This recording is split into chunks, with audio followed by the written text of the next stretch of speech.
Broadcasting the information the mainstream media won't touch. This is The Richie Allen Show in association with DavidIke.com. Our next guest is a man whom I love the man. He's a genius. His books, I can't recommend them highly enough. The Failure of Laissez-Faire Capitalism, How America Was Lost, is the neoconservative threat to world order. You can read him daily at paulcraigroberts.org. Of course, he had a very, very senior position in the Ronald Reagan administration. He was Assistant Secretary of the Treasury. And no doubt he was glued to Donald Trump's press conference today in New York City. And he'll have plenty to say about it. Let's welcome back to the programme and wish Happy New Year to our old friend Paul Craig Roberts. Paul, welcome back. How are you? Thank you, Richie. Well, I didn't watch the press conference. I'm too busy writing. You're busy working on the day job, but you've gotten the gist of it, right? You understand that a lot went on during it. I was speaking to John Rappaport in the first hour of the programme. I'm sure you know John, and we dropped your name a couple of times earlier on in the programme. Your ears might have been burning. I've never witnessed anything like it, Paul. In mainstream media and in independent media, I've been covering politics for 20 odd years. I have never in my life witnessed a press conference like that today. Trump says he now thinks the Russians may have been behind or are behind the hacks, but it's no bad thing because the outcome meant that it scuppered Hillary. Now, we'll talk about that. I want you to talk as well about the allegations made about his visit to Russia and things he might have been getting up to there. And of course, Donald Trump has said, and I think he might have a point, to be fair to him, that the US intelligence agencies, whom he's peeved off, or we can use bad language, we can say whom he's pissed off, they may have been behind that story.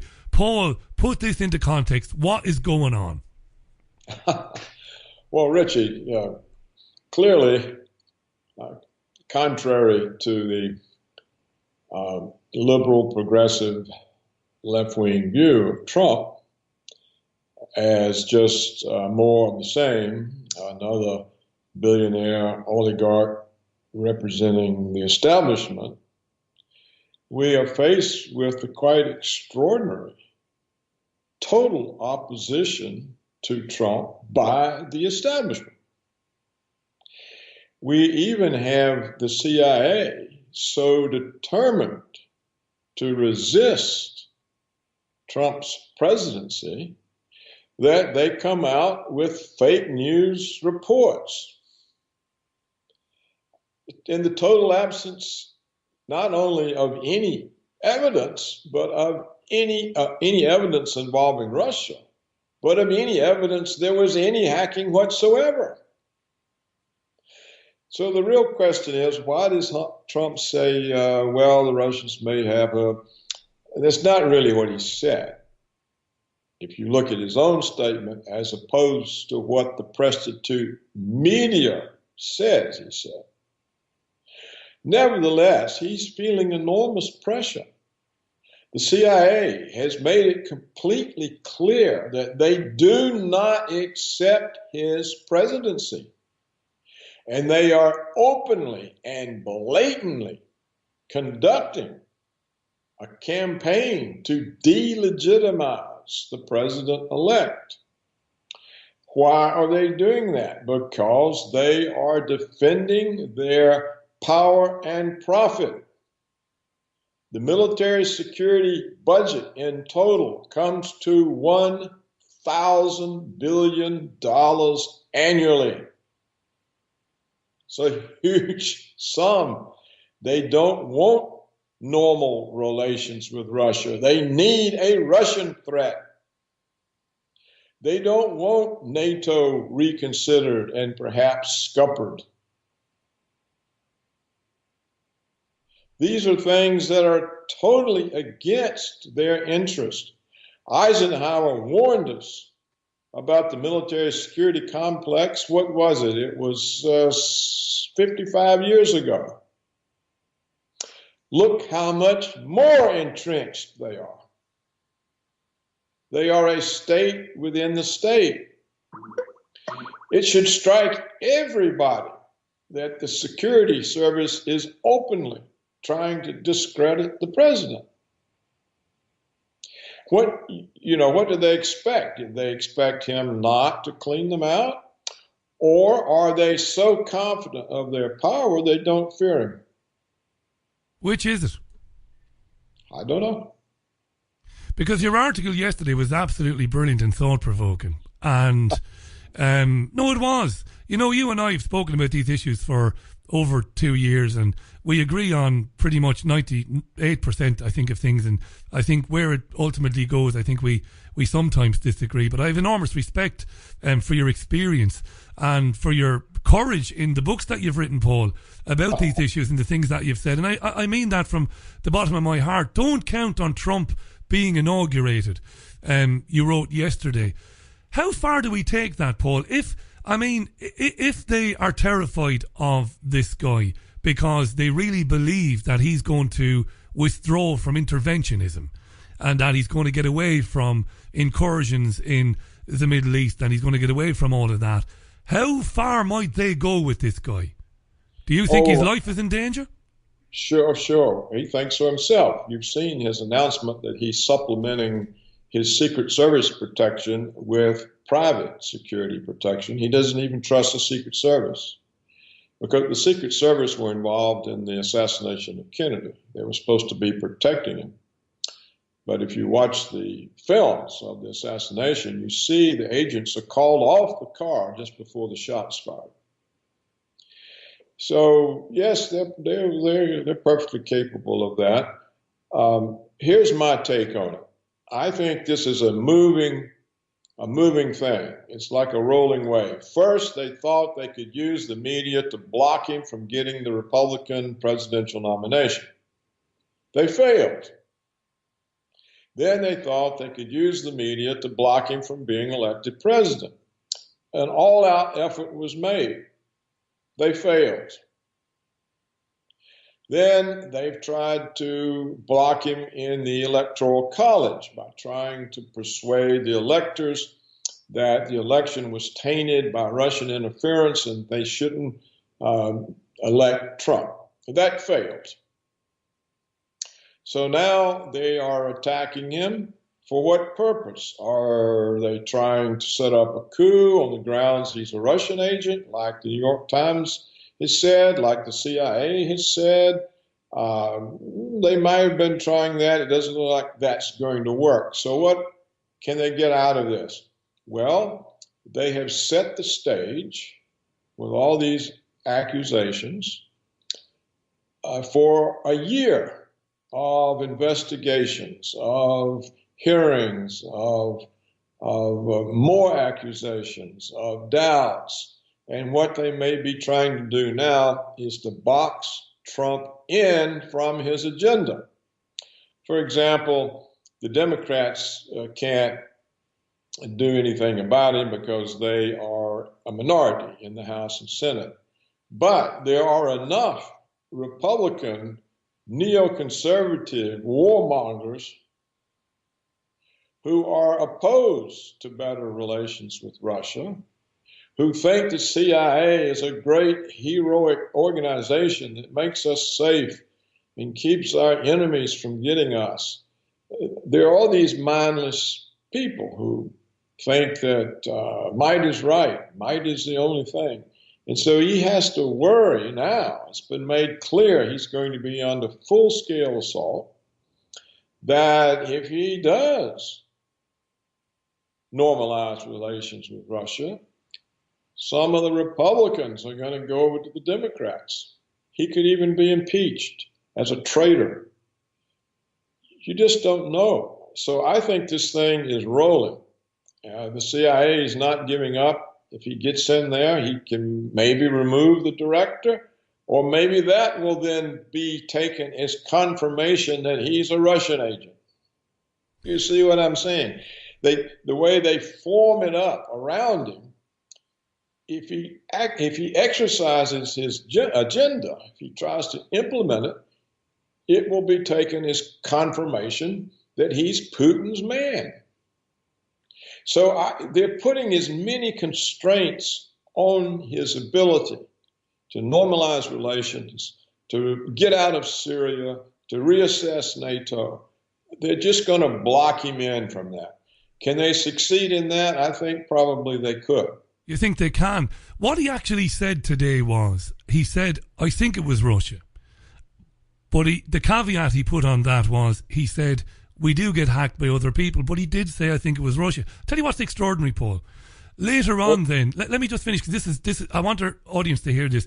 Later on, he said the outcome, or he suggested the outcome of the hacking was justified. Basically saying, look, we learned things we wouldn't have otherwise known because of it, and it basically scuppered Hillary. And then he said, and I'm quoting him, if Putin likes Donald Trump, I consider that an asset, not a liability. Now, Paul, this is not me saying this, but isn't he giving his enemies the tools with which they can bring him down? Because it's very easy to make a case, the idiots in the mainstream media and, others, it's easy to make a case that, well, he is a traitor. I mean, I've never heard a president-elect or a president ever say anything like that before. Yeah, the hacking is okay. Look at what the outcome was.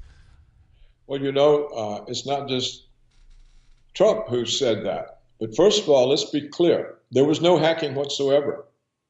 There is no evidence. No, I agree with you. Anything was hacked by anybody. There was a leak from the Democratic National Committee to WikiLeaks. A leak is not a hack. And just as Julian Assange has said correctly, don't you think voters should know about all the wrong things Hillary was doing, about how they stole the Democratic nomination from Bernie Sanders, all the dirty things they did? Of course they should know that. Of course.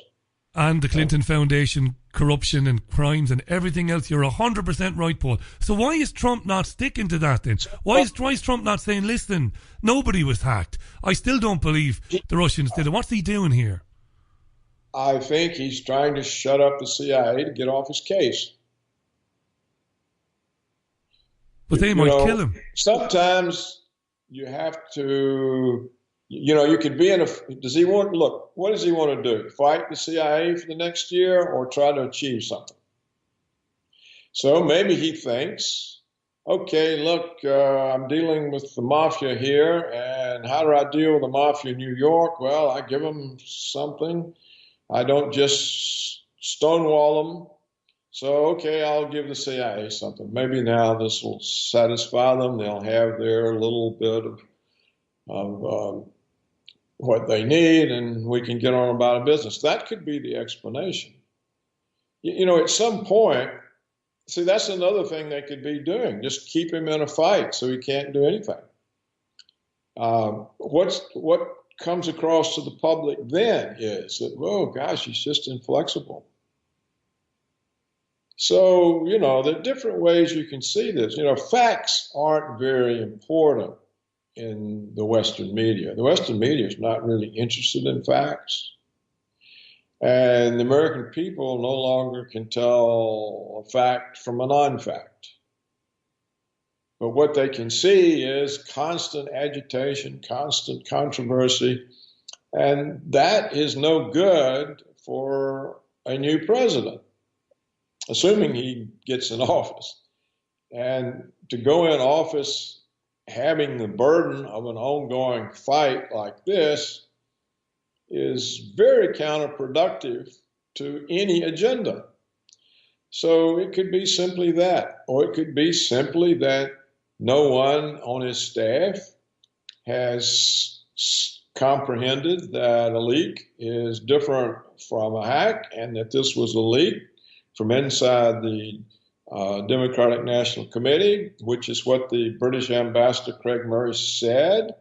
And WikiLeaks, Julian Assange himself has said over and over and over on TV appearance after TV appearance that there was no hack, that the information did not come to him from a state source. That's right. So I don't, so why does Trump not know that? Maybe he doesn't think this is that important now. The latest news, which I just posted a link to, is that all of this stuff about Trump wild sex parties and golden showers on the bed in the hotel in Moscow, all of this was fake news planted on the CIA. Now something called Channel 4, something is now said, hey, look, we made this up. We gave it to so-and-so. He gave it to the CIA, and they put it in the dossier. And do you know what's extraordinary about that, Paul? You must have been, I mean, as experienced as you are, you still must have been, bemused last week when every major news television channel interviewed a former CIA or former NSA director, and they basically admitted the way it works, and they were complaining about Trump, saying that, well, the way we operate, we go to the president and we say, well, based on what we have seen and based on what we've heard, this is our best guess or this is our best idea, and he's going to throw that away. They basically gave the game away. So basically it's like, well, we really don't know what's going on, but we tell the president what we think is going on, and he has to believe it. And we can't have a situation where the president says, oh no, you've got to give me absolute proof before I act on something. I mean, it's extraordinary stuff that's coming to light now. No doubt, we've known about it for years, you and I and people like us, but the general public, Paul, their heads must be spinning, They must be like, what's going on here?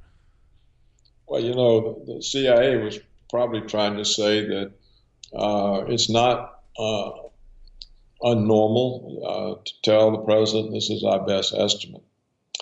But of course, presidents don't go by estimates. I think I've told you and your audience before that the whole purpose of Reagan was first to fix the economy with the supply side policy, and then use the strong economy to put pressure on the Soviets with the threatened arms race to negotiate the end of the Cold War. That was Reagan's agenda. That's all he was interested in. So what did the CIA tell him after we fixed the economy? They told him, oh, you can't have an arms race with the Soviets. And he says, why not? And he says, they'll win. They'll win. He says, what are you talking about? He says, oh, see, Mr. President, the Soviets control investment. It's a socialist country. You don't control investment. They can put the whole economy into the military. You can't put more than 5 or 6%. American people won't stand for it. And so if you start an arms race with them to try to pressure them to negotiate the end of the Cold War, they'll win and we'll be up the creek. And Reagan didn't believe a word. And he formed a secret committee, I know, because he put me on it, and gave us the authority to review the CIA's studies that led them to this conclusion. We could subpoena them to come testify, including the director. We could demand any report that was relevant to this part of their activity. And we told Reagan that the CIA was basically protecting its interests, which is conflict. And they didn't want the end of the Cold War, and there was no basis for what they told him. And he said, I knew that, but I had to have confirmation. That's why we put you on the committee. So it's nonsense that presidents always believe what the CIA says. Yeah. Unless they're George W. Bush and CIA. Let me finish this, Rich. It's very important. Go ahead. It really works. What the CIA does, it uses all its whores in the Western media. It owns the media. It uses them with planted stories to fix a situation where the president's boxed in. They control the explanation, not the president. They get something, they fix it up, they'll plant it in a foreign publication. Then they'll tell the New York Times, hey, look at this. And then it spreads here. And the next thing you know, the president can't do anything because the public's opinion is totally contrary to what he wants to do. That's how they operate. They control explanations. I was just finished reading Douglas Valentine's book, The CIA as Organized Crime. And he reports in there that by the early 1950s, the CIA already owned 400 to 600 American journalists, including journalists at NBC and the New York Times. And we have the book by the German editor, Udo Ufkadi. That's right, yeah. He says there's not a significant journalist anywhere in Europe that the CIA doesn't have a hand on. So they can control any explanation. And so they're very clever. They use words and stories, and they create a situation, and the president can't do anything because the public's attitudes are already formed. So I think the CIA is probably right to have the kind of confidence they're showing, even though I think they've gone so far with this last report about Putin being in touch with Trump for 8 years, grooming him for the presidency, having all this sex stuff to blackmail him with. Well, I mean, this has become absurd.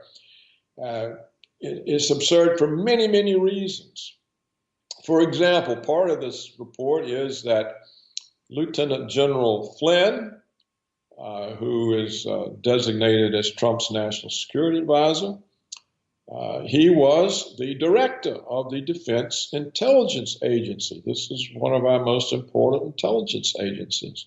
And according to this report, the CIA had to learn from a private investigator that such a high-profile figure as a director of the Defense Intelligence Agency is making numerous trips to the Kremlin to consort with Putin for anti-Hillary propaganda.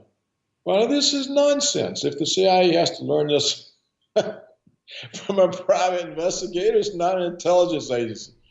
It is nonsense. It's on its surface, the director of the Defense Intelligence Agency going to the Kremlin to negotiate. It's a hard sell, yeah. Hillary. These things become so absurd that I think the CIA is in danger of ruining its credibility. But still, unless all these journalists on their payroll abandon them, they've got the firepower.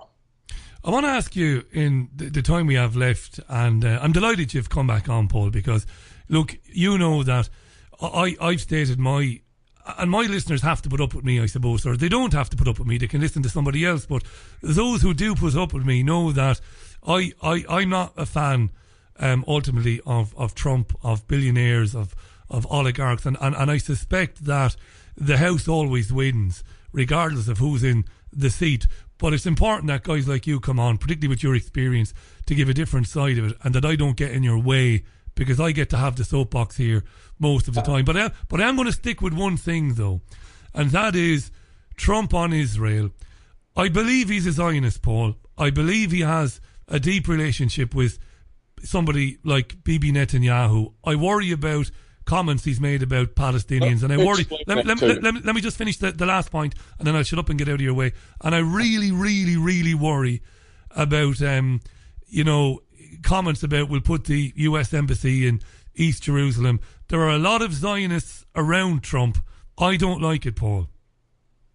No, none of us do. But what you have to understand is, where are Trump's vulnerabilities? They're not in military security businesses. He's not part of that oligarchy. Where are his vulnerabilities?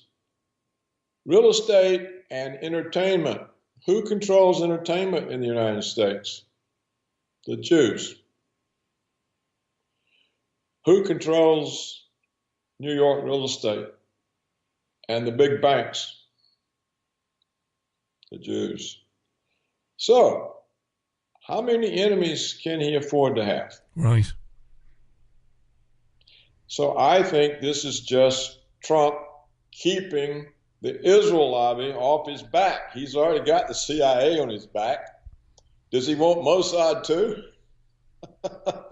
I hope you're right, Paul. Really, I'd love you to be right. You can't say, he should go take on the world. I mean, it's impossible. Another thing I want to make clear: not every billionaire is an oligarch. And Trump is certainly not part of the ruling oligarchy. If he was, why would they be trying to destroy him? You can't have it both ways. He can't be under this fierce attack and be one of them. That's not possible. Now, I want to remind you, I've known many billionaires who were for the people. I remember Sir James Goldsmith. He spent his last years, despite being a billionaire, having good-looking women and yachts and plenty of things to do, he spent his last years fighting for the working class against jobs offshoring, getting beat up in the British media by the conservatives for being against free trade. Also, Roger Milliken, the textile magnate in the United States, he spent his whole life fighting the offshoring of jobs. So not all billionaires are evil. The ones you have to be concerned about are the ones who have organized the world through globalism to benefit their specific type of fortunes, which is financial manipulation. That is not what Trump does, which is offshoring jobs, which is turning third world countries into monocultures that export a commercially produced crop and leave all the peasants with nothing to do. Those are the oligarchs that rule. Trump's not part of that. None of his businesses benefit from any of this. This is why he can be independent. And another thing you have to understand, if you want any kind of change from the top, you've got to have a very strong, confident, strong-willed, egocentric person there, because nobody else can stand up to them. If you get somebody who's conciliatory or wants to just get along or make compromises, no change will happen. It's going to be extremely difficult, even for somebody like Trump, who's used to running over people, to do anything. And the same thing goes for his appointees. Do you want him to put in there some novice who doesn't know anything about the financial system as the Secretary of Treasury? What could he do? He'd just get run right over. He has to take somebody who's part of the system, who knows how it works. What you just have to hope is he's chosen the right one and they're going to help him. Not everybody who works for Goldman Sachs likes the place. For example, Nomi Prinz, who wrote the book, All the President's Bankers. I mean, she is all over them. She was a managing director at Goldman Sachs. That's right. You can't just say, oh, there's a Goldman. And the same for generals, these two generals. It's Michael Flynn, who went on TV and said that Obama's lying. It was a willful decision of Obama to send ISIS to Syria. I recommended against it. He fired me. That's the guy he chose to be National Security Advisor. That's who you want, isn't it? And yet all the liberal left progressive, general. The same thing with this other general. He's nominated to be Secretary of Defense. This is the guy who stood up to them and said torture doesn't work. Mad Dog. Yeah, Mattis or something. Mattis. Yeah, Mattis, yeah. He said some other things that are a little bit less savory. It doesn't matter. That's what's important. Right. Who else would even say that? You can't say, oh, this isn't Jesus Christ, so we don't want him. I mean, Jesus Christ got crucified. You need somebody who ain't going to be. And so you got to have strong people. So the real question is, are they strong enough, independent enough to help Trump, or is Trump going to be so boxed in nobody can do anything? I noticed today that Tillerson, who was a friend of Russia, had to say in his hearings, that Russia was a threat. He had to say it, or they weren't going to confirm it. The proof of the pudding is going to be, as the old saying goes, in the eating in the next 100 days or 200 days. Can I just put one final point to you? And by the way, I'm not going to editorialise any of this. I don't do that. You are going to have the last word. When I say that, I mean it. And then when we say goodbye, I'm not going to do any editorialising. If he's the man you think he might be, Paul, he's going to be killed, isn't he? Most likely. you see, because they've created enough propaganda about him being a Russian agent that they can produce some right-wing super patriot nut who killed him because he's treasonous and he was selling out America to Putin. So they're covered on that end. On the other hand, I think it's going to be harder for them to get away with it than in the past because of the strong, blatant, ongoing attack against him. It's sort of, they didn't do that to Kennedy. So it's sort of more difficult for them to take Trump out in that way. And I think they'll probably confine themselves to trying to box him in the way that we discussed in this program. And but if they can't do it, they always have this alternative. They've killed a lot of people. If you read Douglas Valentine's book, The CIA is Organized Crime, you find that they're not bothered by killing people. It doesn't bother them in the least. It's like it's like having breakfast for these people. Paul, I want to just mention again your website. You can read Paul daily at paulcraigroberts.org. Paul has had the last word. Regardless of what anybody thinks about Trump, nobody would wish him to be assassinated. I'm very interested in the next 100 days, in the next 12 months to see what happens as much as anybody else is. Paul, thanks again for your time. I mean that sincerely. I know you get asked to do a lot of these. I'm really grateful for it, and you're always welcome back. I'll be in touch in the near future. I enjoy talking to you, Richie. I really do. Well, thanks for that, Paul. I really appreciate it. Look after yourself. The great Paul Craig Roberts, former Assistant Secretary of the Treasury. You can find him at paulcraigroberts.org. Read his articles there. Top man. Great to chat with him today.